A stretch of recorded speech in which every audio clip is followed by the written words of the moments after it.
Ang video natin ngayon ay kakaiba sapagkat ito ay istorya ng isang babae na may 5 asawa at kasama niyang lahat ito sa iisang bahay. At di lang yan, ang mas nakakagulat pa dito ay magkakapatid ang 5 niyang asawa. Di ka panipaniwala, di ba?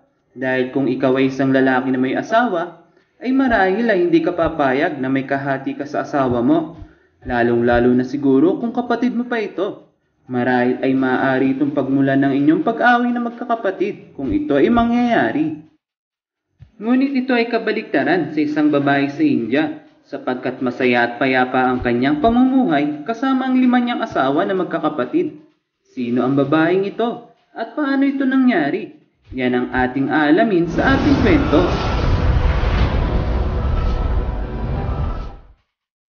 Siya, si Raju Verma, 22 years old, at kasal siya sa 5 magkakapatid na lalaki na sina Baju, 32 years old, ang panganay, Santram, 28 years old, si Gopal, na 26 years old, si Godu, na 23 years old, at ang bunso na si Dinesh, na 19 years old.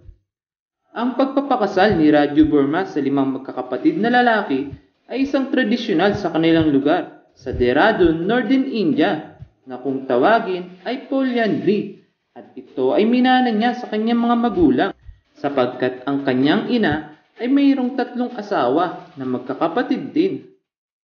Kung iniisip mo na sa buong Indian tradisyon na ito ay nagkakamali ka sapagkat napakalaki ng bansang India at ang tradisyon na ito ay sa isang malit na village lang na kung tawagin ay Dehradun sa Northern India. Nagsimula ang tradisyon na ito noong panahon ni Haring Panchala, noong ang kanyang anak na babae ay nakapangasawa ng 5 magkakapatid na lalaki. Ginawa daw nila yon para kontrolin ang kanilang lupain at kayamanan upang dito mapunta sa iba at upang hindi mag-away-away at hindi mag-agawan pagdating ng panahon. At may iba pang dahilan kung bakit ginawa nila ang tradisyon na ito ay upang makontrol din nila ang pagdami ng kanilang populasyon sa kanilang lugar. At sobrang kakaunti na rin kasi ang babae sa kanilang lugar at hirap na ang mga lalaki na makahanap ng kanilang mapapangasawa. Kaya nabuo din ang tradisyon na ito. At noong malaman ito ng mga ordinaryong tao sa kanilang lugar ay ginaya na rin nila ang tradisyon ng hari kahit na wala naman silang paghahatian ng mga kayamanan. Medyo weird, di ba? Sapagkat alam naman natin na ito isang malaking kasalanan. Pero simula noon ay naging normal na tradisyon na ito sa kanilang lugar na kung saan ay pwedeng mag-asawa ang babae hanggang 5 lalaki at dapat ay magkakapatid ito at di pwedeng di sila magkakadugo. At kung ang isang babae ay nakapangasawa ng lalaki na mayroong pang kapatid na minor de edad ay kailangan itong antayin ng babae na mag 18 years old upang ito ay pakasalan din.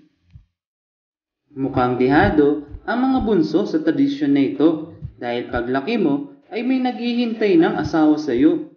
At ang masaklap pa dito ay tira-tira na lang nila kuya ang mapupunta sa iyo.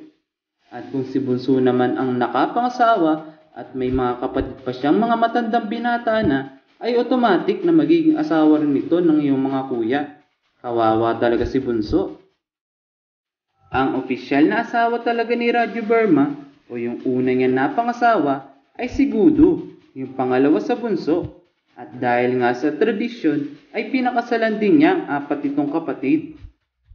At nung tanungin si Raju Verma ng mga media kung sino talaga ang ama ng kanyang anak, ay ang sabi niya ay wala na siyang pakialam dito dahil magkakadugo naman silang lahat at di rin naman pumasok sa kanyang isipan na ipa-DNA test lahat ang mga magkakapatid upang malaman kung sino talaga ang ama ng bata. At sabi pa niya, noong una ay hindi talaga siya komportable sa sitwasyon. Pero habang tumatagal ay nasasanay na rin siya. At minsan pa nga daw ay nagkakatunungan sila habang kumakain kung sino ba talaga ang tunay na ama ng bata. Pero nagtatawanan lang daw ang mga magkakapatid kapag nangyayari ito. Dahil pantay-pantay daw ang tingin nila sa isa't isa at wala talagang selos na nangyayari. Ang importante daw ay masaya sila sa kung anuman daw ang meron sa kanila ngayon at ang mahalaga ay nagkakaintindihan silang lahat sa kanilang bahay. Kahit simple lang ang kanilang pamumuhay at wala silang magandang bahay at tanging pagsasaka lang ang kanilang ikinabubuhay, ay masaya daw sila sa kanilang sitwasyon. Kahit daw minsan ay may mga tao bumabatikos sa uri ng kanilang pamumuhay.